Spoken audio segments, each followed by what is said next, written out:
He calls me his best jewel. He says I'm the perfect wife, smart enough to talk, but not ambitious enough to compete. He thinks his MBA is a weapon and my abandoned PhD is a pathetic failure. Tonight, at his celebration dinner, he toasted and mocked me in front of his partners. He doesn't know one thing. The degree he uses to humiliate me, I bought it. The career he boasts about, I funded it. And tonight, I am here to collect my investment. My name is Amelia, and I am 35 years old. I stood by the floor-to-ceiling windows of our apartment, watching the last light fade over Central Park. From this high up in the Upper West Side, the city looked serene, almost unreal. Our penthouse was silent, filled with the specific heavy quiet that only extreme wealth can buy. It was an insulated silence, thick as velvet, pressing in from the polished marble floors to the coffered ceilings. Behind me, I heard the faint snick of silk pulling tight. My husband, David. He was standing in front of the antique Venetian mirror, adjusting his Brioni tie. At 36, David was the living embodiment of an Ivy League recruitment poster. He was the rising star, the golden boy of Summit Crest Partners, a private equity firm that ate companies for breakfast. Tonight, he was the center of that universe. Tonight was his coronation, the Fund Manager of the Year dinner. It was being held in his honor because he had, against all odds and in record time, closed his new Keystone Fund. It was a massive success, topping out at $300 million. He was, by every metric Wall Street cared about, a genius, a titan in the making. He finished with his tie and turned, smiling that brilliant, devastating smile that had once captivated me. He walked over, the scent of his Tom Ford cologne arriving a second before he did, heavy and sharp. He leaned in and pressed a dry, proprietary kiss to my cheek. "Darling," he murmured, his hand landing on my waist.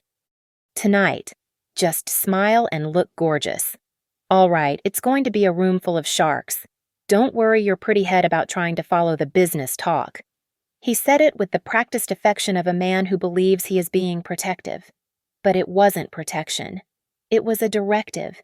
It was the same gentle, condescending instruction I received before every industry event, a reminder of my role, the beautiful, intelligent but not threatening accessory. I forced my own smile, the one I kept ready for him. It was smooth, supportive, and utterly vacant. "Of course, David. This is your night. I'm just happy to be there for you." "That's my girl." He squeezed my waist, then turned to grab his suit jacket, already mentally rehearsing his acceptance speech. He saw me as Amelia, the supportive wife, the former PhD candidate who had lost her way and dropped out. He had built an entire narrative around my supposed failure, using it as the backdrop to highlight his own relentless success. What David didn't know is that I am not just a housewife.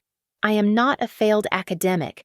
I am the sole heir to and the anonymous managing director of the Hawthorne Trust. My family's fund isn't just large, it's foundational. We manage assets in the billions, with strategic, quiet investments across the globe. I spend my days not at charity luncheons, but in secure offices, moving markets in ways David could only dream of. And here was the sharper, more brutal truth. His masterpiece, the Keystone Fund, was struggling 3 months ago. It was stalling, failing to secure the critical anchor investor it needed to look viable. His partners at Summit Crest were getting nervous. David was getting desperate. So I stepped in. Through 3 layers of holding companies and a very discreet legal team, the Hawthorne Trust became that anchor investor. I personally signed the order to commit the first $100 million to the Keystone Fund. That single commitment triggered the avalanche of other investors. I made his fund. I bought him his award. David truly believed he had willed this victory into existence. He thought he had climbed this mountain through sheer force of will, dragging his pretty but directionless wife behind him. He had no idea that I wasn't an obstacle he had to manage.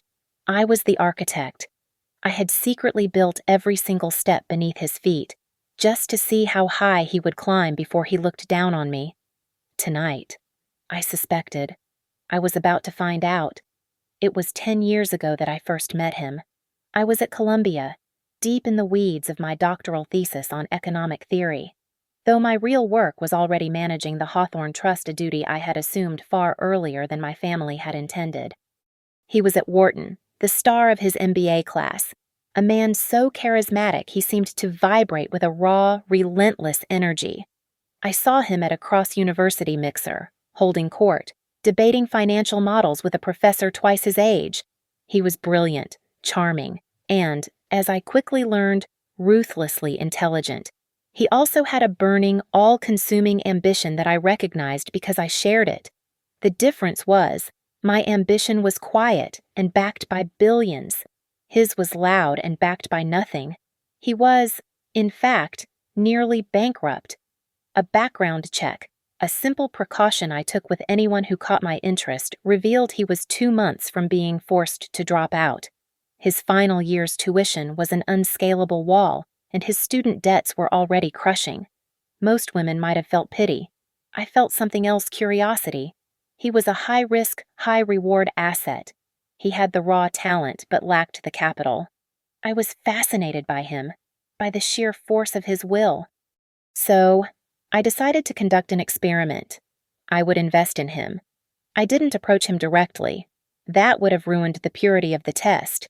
Instead, I contacted Ms. Nolan, my family's attorney and my most trusted advisor. I instructed her to create a new, untraceable endowment. We called it the Anonymous Hawthorne Full Scholarship. It was a masterpiece of legal drafting. It covered his entire remaining tuition, all living expenses, and included a grant to erase his existing student loans. It was a blank slate, a golden ticket. It came with only one very strict condition. The recipient was bound by a legal agreement never to seek the identity of the benefactor. Any attempt to do so would void the agreement and require immediate repayment of the full amount, with interest. Ms. Nolan presented it to Wharton's dean as a new prize for the most promising student who was also facing insurmountable financial hardship. David, naturally, was the sole nominee. He accepted without a moment's hesitation. I reviewed the file afterward. He hadn't just been grateful, he had been triumphant. In his required essay of acceptance, he didn't write about luck. He wrote about destiny. He wrote that he had always known his talent would be recognized, that the universe provides for those who are meant to lead. His arrogance was breathtaking.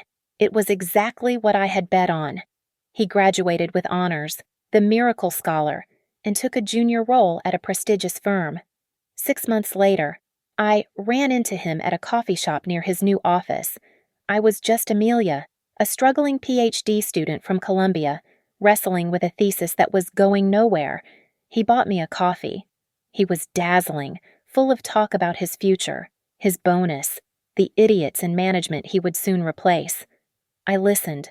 I was captivated, not by his talk of money, but by the perfect, polished surface of his ambition. We fell in love, or at least, we fell into a version of it that suited us both. I was the smart, academic girl he could impress. He was the brilliant man of action I could admire. When we decided to get married, I executed the second part of my plan. I told him I was dropping out. "It's just not me, David," I said, practicing a look of gentle defeat. "All that theory, it's not the real world. Your world. I want to focus on us, on building our home, on supporting you." He was ecstatic. He devoured that story. It fit his worldview perfectly. It confirmed his superiority. He was the provider, the achiever. I was his intelligent, devoted supporter, the woman who had wisely stepped out of the ring to let the true champion fight. My almost doctorate became a charming quirk, proof that I was smart, but that he was smarter. The night before our wedding, he sat me down in his small, aggressively modern apartment. He looked serious, almost pained. He wanted to discuss a prenuptial agreement. "Amelia, listen," he said, taking my hands. "This is difficult, but my career, it's just starting. My earning potential is massive. The partners, they all say, I have to protect my future earnings, just in case. He was protecting his future, his six-figure salary and projected bonuses, from me, from the woman who had paid for the very degree that gave him that potential, the woman who, at that time, possessed a personal net worth approximately 500 times greater than what he could hope to earn in his entire lifetime. I looked at him, at his earnest, self-important expression, and I felt a chill of pure analytical success. My experiment was working perfectly. I smiled, the most supportive and understanding smile I could muster. Of course, David, I said. I completely understand. I'll sign whatever you need. Our life became a performance of wealth. We had the penthouse, the driver, the Hamptons house, the chef. David was incredibly proud, explaining to everyone at dinners how his performance bonuses paid for it all. He truly believed it. He never noticed that his salary, while substantial, could not possibly cover our burn rate. He never questioned the joint account I managed, the one I quietly fed from my own investment yields, a steady transfusion of Hawthorne money that subsidized his fantasy. I let him believe it. I let him believe he was the sole provider. It was, after all, the role he demanded. But with each win at his firm, the man I married began to calcify. His confidence hardened into a brittle arrogance. He stopped being charming and started being dismissive. The late-night work calls became more frequent, taken in his locked study, his voice a low, urgent murmur. My opinions, which he once found intellectually stimulating, were now treated as naive interruptions. One evening, over dinner, I casually mentioned a market trend I was tracking, a potential bubble in the derivatives he was heavily invested in. He put his wine glass down with a heavy click. Amelia, darling, leave the real-world application to me. All right, those macroeconomic theories you read about in school. They don't apply here. This is the big league. I remember just smiling and nodding, a cold spot forming in my chest. I wasn't just reading theories. I was actively trading on them and protecting our real assets. But in his eyes, I was still the dropout. The performance might have continued for years, a hollow, gilded cage of my own making. But then, the report landed on my desk. It was not a physical report, but a secure file delivered to my private Hawthorne Trust terminal, the one hidden behind a false panel in my dressing room. It was a routine quarterly audit of my investment in the Keystone Fund, something I reviewed as the fund's primary, anonymous stakeholder. I was scanning the expense ledgers when I saw it. A red flag. A series of massive, recurring wire transfers, classified under strategic consulting fees. These weren't small payments. These were in the millions, paid out to a newly formed shell corporation. The name of the company was Orion Strategic Solutions. I froze. My blood ran cold. Orion. I knew that name. I hadn't thought of it in almost a decade. It was the name of a capstone project David had worked on at Wharton, a theoretical firm they had designed. It was a project I had helped him research, pulling all-nighters with him in the library, formatting his spreadsheets, tightening his arguments. He had gotten an A+. My hands were shaking, but my mind was perfectly clear. This was not a coincidence. I left our apartment and went to one of the Trust's secure offices downtown. From there, I used resources David didn't even know existed. I ran a full corporate trace on Orion Strategic Solutions. It had been incorporated in Delaware just 4 months prior. The listed director, the sole officer, was a woman named Corinne Wells. The name sounded vaguely familiar. I accessed David's archived digital calendars, which I had backed up years ago as a simple security precaution. I cross-referenced the name. And there she was, Corinne Wells, a junior partner at a rival private equity firm, a firm David constantly, angrily referred to as his arch-nemesis. He claimed to hate her, citing her as an example of an overrated competitor. I pulled up her professional profile. She was smart, ambitious, and photographed well at industry events. She was, in essence, a female version of David. The pieces clicked into place with sickening precision. The late-night calls, the secretiveness, the sudden influx of consulting fees to a shell company named after his college project, a project I had helped him with. The coldness I felt earlier became a sharp, physical pain. He wasn't just arrogant, he was actively stealing. He was embezzling money from the very fund I had anchored, and he was doing it with another woman. My investment wasn't just failing, it was being systematically looted. My first instinct was not to scream or cry or throw a priceless vase against the wall. That would have been a waste of energy and a perfectly good vase. No, my first instinct was pure, cold calculation. Confrontation was for amateurs. It would only make him hide his tracks. I was an investor, and my primary investment had just revealed a catastrophic flaw. The new plan was no longer about profit. It was about liquidation and cutting my losses. To do that, I needed to become the woman he already thought I was. Over the next week, I became more supportive, more domestic, and more deliberately, pathetically naive than ever before. I stopped mentioning the market. I asked him mundane questions about his day. And then, one evening, I laid the first part of my trap. "David," I began, putting on my most listless voice as we sat in the lounge. "I'm so terribly bored." He looked up from his tablet, annoyed at the interruption.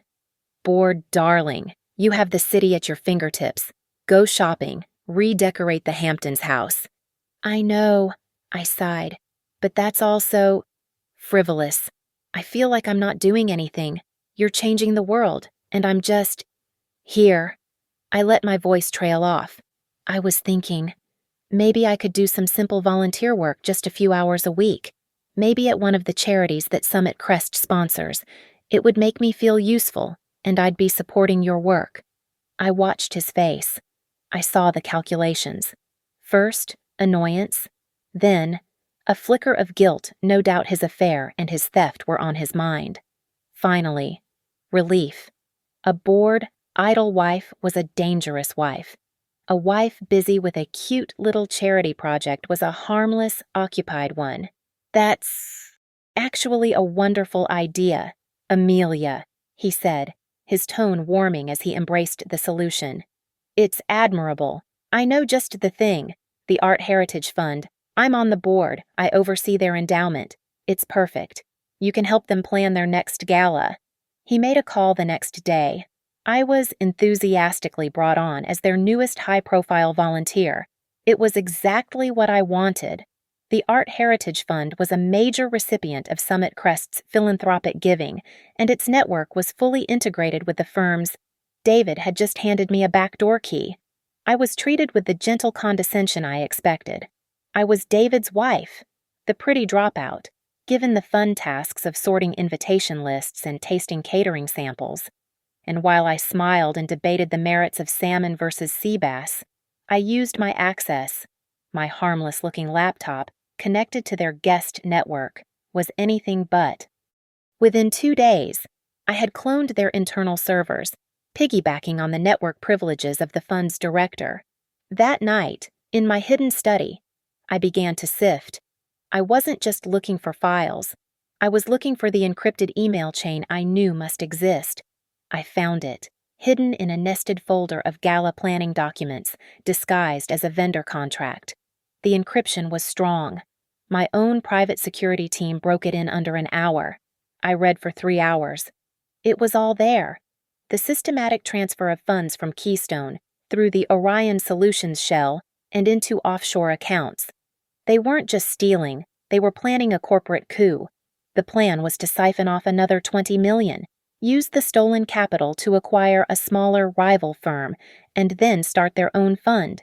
They would leave Keystone a hollowed-out shell, letting it collapse and taking all the other investors, including, they thought, some anonymous fool at the Hawthorne Trust down with it. It was a brilliant, sociopathic plan, but it was the personal messages at the end of the chain that stopped my breath. "Corinne, are you sure she won't get suspicious? She's smart. David, she's book smart. That's it. She's too busy picking flowers for the penthouse to ever understand this. Trust me, Corinne. She'll never see it coming. That abandoned degree says it all. I read the line twice. Too busy picking flowers. I felt no tears. The last ember of affection, of memory, of the man I thought I had invested in, simply went cold. It was the clinical detachment of a surgeon realizing the patient is gone. I closed the laptop and picked up my secure phone. I speed-dialed Ms. Nolan. Amelia, it's late. I have it, I said, my voice perfectly level. The embezzlement, the affair, the plan to sink the fund. I have the emails. There was a silence on the line. Good. Ms. Nolan said finally. We can begin proceedings. I want a full exit plan, I said. Not just from the investment, from everything. I want the prenup voided on grounds of material fraud. I want his assets frozen. I want Summit Crest's board notified. We can do that, she replied. The email proof of financial fraud is strong. But to make the prenup dissolution ironclad, to make this undeniable, we need one last thing. We need to tie him to her personally, outside of a digital trail. We need proof of the affair and the conspiracy, from their own mouths, in the physical world. One final, undeniable piece of evidence. I looked out the window at the city lights. I know exactly how to get it. The surprise was a private room at Le Bernardin. I told David it was an early celebration for his Fund Manager of the Year award. I had, of course, invited his boss, Gregory, the CEO of Summit Crest, and his wife, Eleanor. They were the perfect audience. I took care of everything, I told him as we dressed. He kissed my temple. You're amazing, darling. Just what I needed. Oh, I added, as if I'd just remembered. I did something a little bold. I hope you don't mind. I invited Corinne Wells. He stilled, his hands freezing on his cufflinks. You what? Why in God's name would you do that? I widened my eyes, playing the part of the naive wife who had overstepped. Well, you always talk about her, how competitive she is. I heard her speak at that panel last month, and she seemed like such a big thinker. I just thought, keep your friends close, and your rivals closer. I thought it would be a good networking move for you, to show her there are no hard feelings. I watched him process it. He was pale, a muscle jumping in his jaw. He was trapped. He couldn't forbid her from coming without looking weak or suspicious, especially not in front of Gregory. He was furious, but he had to pretend it was a brilliant, if eccentric, move on my part. That's certainly bold, Amelia, he said through a tight smile. Well done, I suppose, just let me handle her. Oh, of course, I said brightly. I won't talk any business, I promise. Corinne, as I knew she would, accepted the invitation. Her email was a single smug line. How intriguing. I'd be delighted. She was curious. Like a cat inspecting a trap it doesn't believe can hold it. The dinner was a masterpiece of social tension. The room was beautiful. All muted tones and exquisite flower arrangements, ones I had personally selected. Gregory, blissfully unaware, was in a booming good mood, praising David. Eleanor was describing their recent trip to Telluride. And then there were David and Corinne. They were professionals. They barely looked at each other, directing all their conversation to Gregory or me. But I saw it. I saw the quick, millimeter-long glance when Gregory mentioned the Keystone Fund's performance. I saw the way her foot shifted under the table when David's hand brushed hers as they both reached for the water. They were so careful. It was a confession in itself. I, of course, was the perfect hostess, adoring, slightly overwhelmed, and charmingly dim. It's just so wonderful to see David succeeding, I said, beaming at Gregory as the main courses were cleared. I'm just so proud. I feel silly, really. Nonsense, Amelia, Gregory said, patting my hand. You're his secret weapon. I laughed, a light, tinkling sound I perfected. Oh, I don't know about that.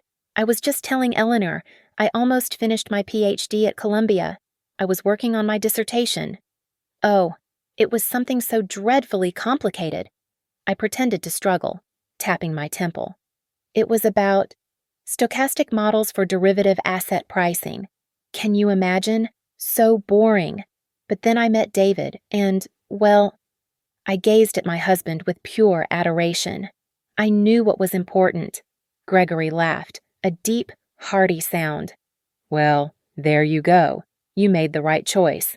Amelia dropped all that theory and picked a real winner. I certainly did, I said. Corinne was watching me, a faint, condescending smile on her lips. She held her wine glass up, her Hermes Kelly bag resting on the banquette beside her. It was a rare, deep burgundy crocodile, a bag worth well over $60,000, a bag I knew, from the Orion ledgers. She had purchased just last week. It was time. I turned to her, gesturing with my own wine glass. Corinne, I have to say, your work is just... And with a practiced, clumsy flick of my wrist, I sent the entire contents of my glass of Cabernet Sauvignon arcing directly onto her bag. The gasp in the room was sharp. Corinne shrieked, "My bag!" "Oh my God!" I cried, jumping up. "Oh, Corinne, I am so sorry, I'm so clumsy." I grabbed my linen napkin and rushed to her side, dabbing frantically at the crocodile skin, which was now dripping with dark red wine. "I've ruined it, I'm mortified." She was furious, trying to snatch the bag away from me, but I was in full panic mode. "Let me help. Let me get inside. Is it on the lining?" In that manufactured chaos, as she hissed and David snapped for a waiter, my fingers, nimble from years of piano lessons, did their work. I pushed my napkin into the bag's silk-lined interior, and as I wiped, I pressed the device, no larger than a button, deep into the seam of the inner pocket. It was a military-grade recorder, voice-activated, with a 72-hour battery. "I'm so sorry," I said, pulling back, my eyes wide with fake tears. Corinne was breathing heavily, her face white with rage, holding the soiled bag away from her. "It's fine," she seethed, clearly meaning it was not fine. "She's just trying to help. Corinne," David said, his voice clipped with anger at both of us. I sat back down, looking utterly crushed. The rest of the dinner was a wreck, just as I'd intended. Gregory and Eleanor left quickly, sensing the mood had soured. David was silent in the car home. I knew Corinne would be furious, not just about the bag, but about the social humiliation. She would need to be placated. They would need to meet. They would need to talk, to mock the clumsy, stupid wife who had ruined her prized possession. I smiled in the darkness of the Bentley. The trap wasn't just set. They were already walking right into it. The retrieval was embarrassingly simple. The next morning, I had a brand new, identical Hermes Kelly bag, this one in a classic black messenger to Corinne's office. The card was filled with my most groveling, self-effacing apologies. I begged her to accept this replacement as a token of my deep regret. My personal assistant, a woman whose loyalty belongs to the Hawthorne Trust and not to David, made the delivery. She was a former intelligence operative, and she made the swap in Corinne's empty office in under 30 seconds. While Corinne's own assistant was busy signing for the delivery, the soiled burgundy bag, with my recorder still nestled in its lining, was brought back to me in a sealed evidence bag, hidden inside the designer box. I waited until 2 a.m. David was asleep beside me, breathing the deep, satisfied sleep of a man who believes he has conquered the world. I slipped out of bed, padded silently into my dressing room, and locked the door that led to my hidden study. I sat in the dark, the only light coming from the power indicator on the audio equipment. I put on the noise-canceling headphones and pressed play. For the first hour, it was exactly what I expected. The muffled sounds of her office, her voice, sharp and impatient, on calls, a brief, tense meeting about market volatility. Then, the sound of her leaving her office, the clack of her heels on a hard floor, a key in a lock, her apartment. Then, nothing for a while, just ambient room tone. And then his voice, David's, followed by the sounds, the unmistakable, stomach-turning sounds of intimacy. I listened, my face impassive. I felt nothing at all. This wasn't a betrayal of a heart. It was a breach of contract. I fast-forwarded through it. I was not a voyeur. I was an auditor. I stopped when I heard their voices again, this time relaxed, casual, post-coital. This was the evidence Ms. Nolan had asked for. I heard the sound of liquid pouring into a glass. Corinne's voice. "I'm still worried about your wife. At dinner, she seemed..." David's voice, and then he laughed. It was a full, genuine laugh, the one he used to use with me. "Amelia. You're worried about Amelia, darling. She is our single greatest asset. She is too fundamentally naive to suspect a goddamn thing." "I don't know. David. That whole spilled wine act was an act?" He laughed even harder. "That was her. That's who she is. She's clumsy. She's unfocused. She's the living, breathing proof that dropping out of a program is a terrible idea. She's so busy picking flowers and apologizing for existing that she'd never see this coming. It's perfect," he continued, his voice shifting, becoming all business. "Now, listen. Just keep Gregory happy for another week, right through the awards dinner. He loves me. Once my bonus is wired, the full bonus, that's when we move. We pull the last $5 million from the fund, wire it to the main Orion account, and close the deal for the acquisition. By the time they figure it out, we'll be untouchable." I clicked stop. I took off the headphones and sat in the total silence. Living, breathing proof that dropping out is a terrible idea. His words didn't echo. They simply landed, heavy and cold. This wasn't just about money. This wasn't just about an affair. This was about his absolute, foundational contempt. He hadn't just used my money to build his life. He had used my manufactured failure as the whetstone to sharpen his own ego. This was the end of the experiment. The data was complete. I picked up my secure phone. "Ms. Nolan answered on the first ring. "I have it," I said. My voice was a flat line. "I have him on tape with her. I have the affair, and I have the financial conspiracy." In his own words, the plan to drain the fund. "Send me the file," she said. All business. I uploaded the encrypted file. She was silent for the 10 minutes it took her to listen to the critical section. "This is definitive," she said. Her voice held a rare trace of anger. "This is gross malfeasance and material fraud. The prenup is worthless." "I want it all," I said. "I want you to prepare everything. I want the prenup voided. I want his personal assets frozen, pending litigation for the recovery of my trust's funds. And I want a full, detailed press release and evidence package prepared for the entire board of directors at Summit Crest." When, Amelia, I thought of the awards dinner, I thought of him standing on that stage, accepting a trophy for a success I had paid for, all while planning to destroy me. "Friday night," I said. "I want that package to hit their phones right in the middle of his acceptance speech." Ms. Nolan was silent for a beat. Then, "Consider it done. They'll receive it at precisely 8:30. It was Friday night. The air in our penthouse was electric, practically vibrating with David's excitement. He was pacing the length of the living room, already in his tuxedo, muttering his acceptance speech under his breath. "Should I thank Gregory before or after the board?" He shot at me, not really looking for an answer. "Before, no. After, it sounds more humble." I was sitting at my vanity in the dressing room, a makeup artist finishing my eyes. I was preternaturally calm. It felt less like a celebration and more like a briefing, the silence before a storm. "After the board, David," I said, my voice even. "It sounds more humble." He stopped his pacing and came to the doorway, finally looking at me. He frowned. "Tonight." I was not the supportive, beige-clad wife. I was not wearing the safe navy or the muted grays he preferred for me. I was wearing red. It was a Schiaparelli gown, a column of deep, blood-red silk. It was a severe architectural dress, bold and almost aggressive in its design.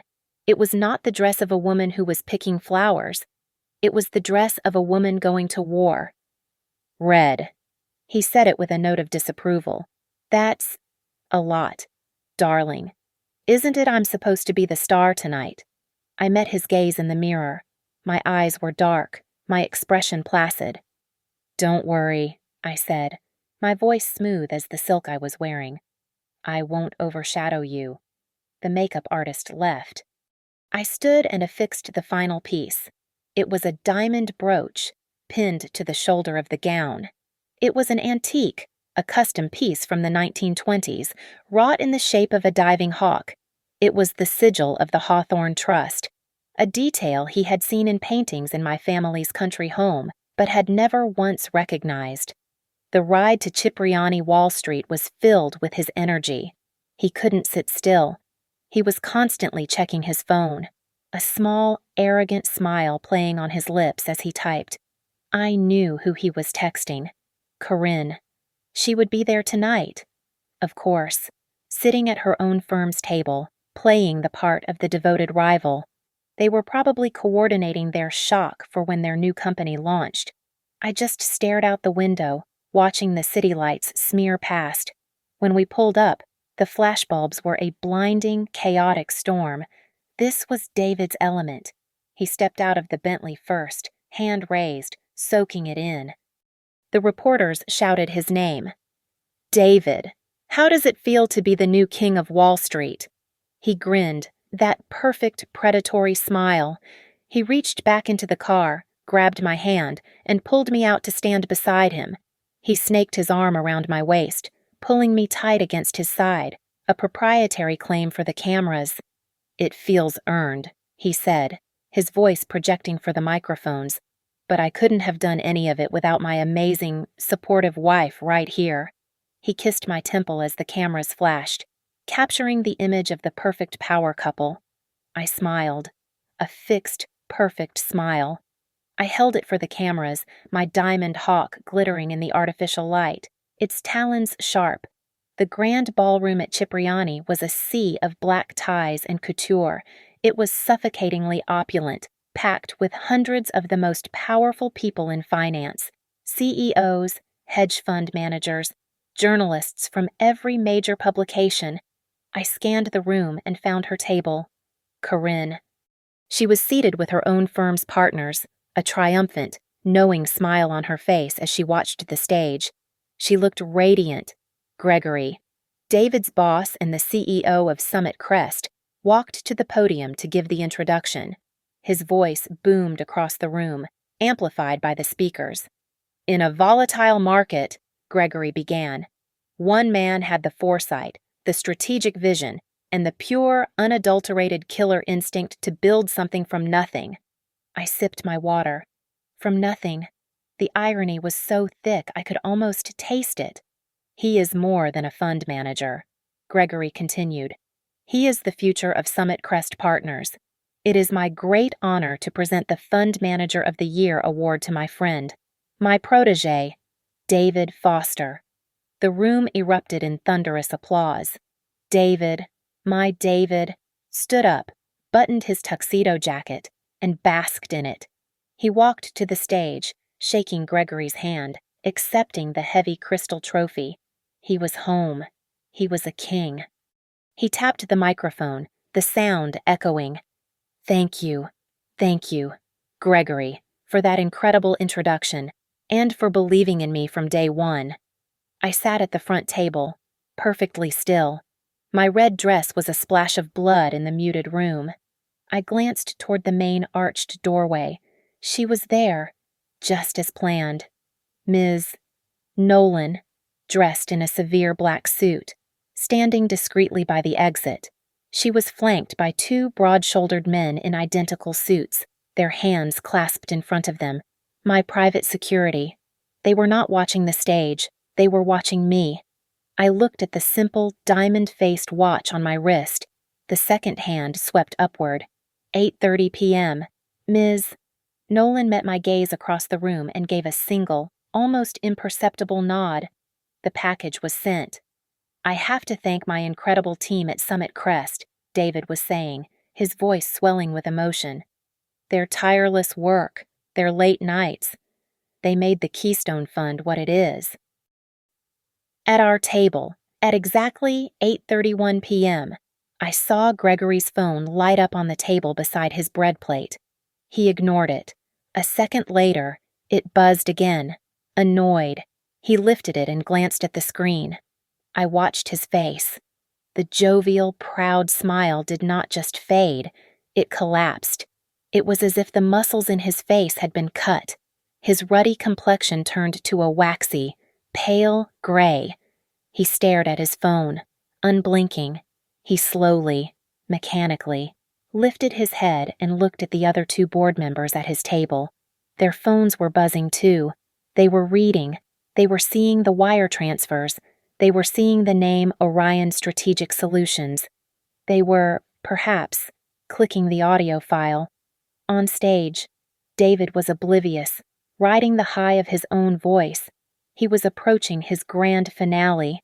He turned from the crowd and beamed, looking directly at our table, directly at me.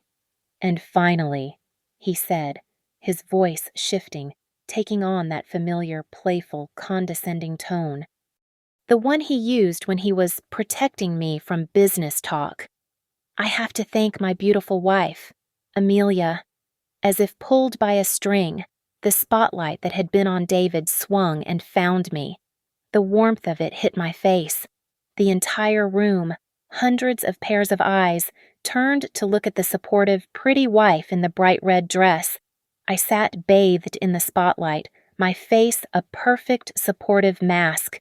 David grinned, a wide, magnanimous expression. "She's my anchor," he said into the microphone, and the room chuckled. "She really is. She keeps me grounded." He winked, a theatrical gesture for the crowd. I mean, think about it. My days they're complex. I'm wrestling with arcane algorithms. I'm structuring deals worth hundreds of millions of dollars. He paused, letting the weight of the number hang in the air, a testament to his own brilliance. And he pointed the heavy crystal trophy directly at me, a weapon in his hand. She makes sure my steak is cooked to a perfect medium rare. The ballroom erupted in laughter. It was loud, booming, masculine laughter, a sound I knew well. It was the sound of a locker room, of a trading floor, of a boardroom where the real decisions were made. A few women, I noted, looked uncomfortable, their smiles tight. But most of the men, the titans of finance, the killers like him, were roaring. They saw their own wives, their own domestic support systems, sitting in that light. I was a symbol for all of them, the pretty, simple creature who made their complex lives possible.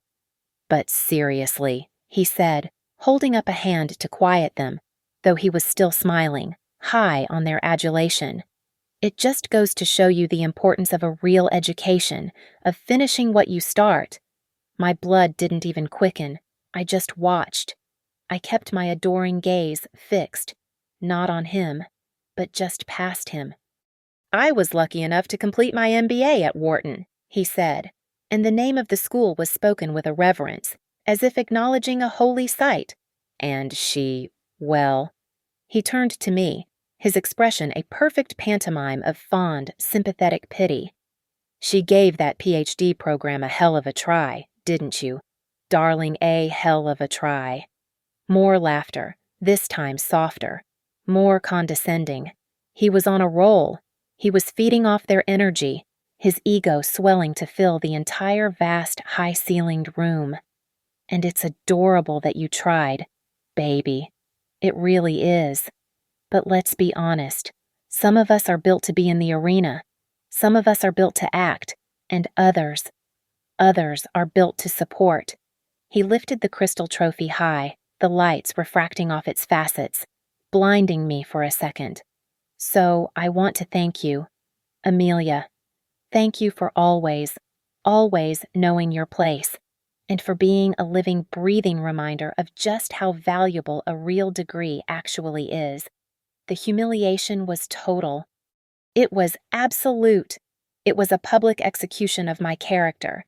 He had painted me as his intellectual inferior, his domestic servant, his failed, adoring pet. He had turned me into the punchline of his success story in front of the most powerful and influential audience in New York City. And I just sat there, in my red dress, under the hot light. I did not look at him. I had not looked at him once during his entire self-aggrandizing speech. My eyes were fixed, with laser precision, on one man, Gregory. Gregory, who was still staring at his phone, had gone from pale to a deep, apoplectic white. His knuckles were white on the device. As David delivered his final triumphant line, I watched Gregory's chair scrape back on the marble floor, a harsh, ugly sound that tore through the applause. He shot to his feet. His face was a mask of pure, unadulterated rage, an expression I'm sure no one in that room had ever seen directed at the Golden Boy. "David!" he roared.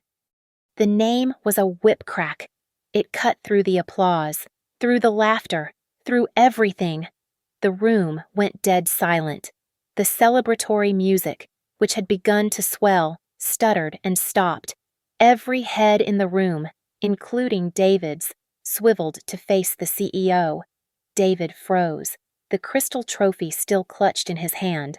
His smile was a ghastly, stretched thing, an expression of pure, uncomprehending shock. He turned, bewildered, to the man who had just anointed him. Gregory, what's wrong? I don't understand." "You shut up." Gregory's voice was a guttural roar, vibrating with a rage so profound it stunned the room silent. He jabbed a thick finger toward the stage. "Security, get him off that stage. Now." David looked wildly around, as if expecting Ashton Kutcher to appear. "Security, Gregory, what the hell are you doing? This is a joke, right? This isn't funny." But they were already moving. The two men I had stationed at the door, the men Ms.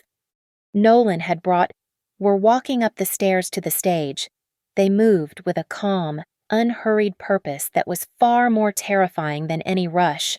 I let my gaze drift from the stage for one perfect second, across the ballroom, at the rival firm's table. I saw her, Corinne.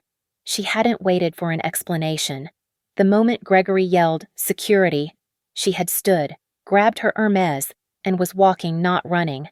She was too professional for that, briskly toward the nearest velvet-roped exit.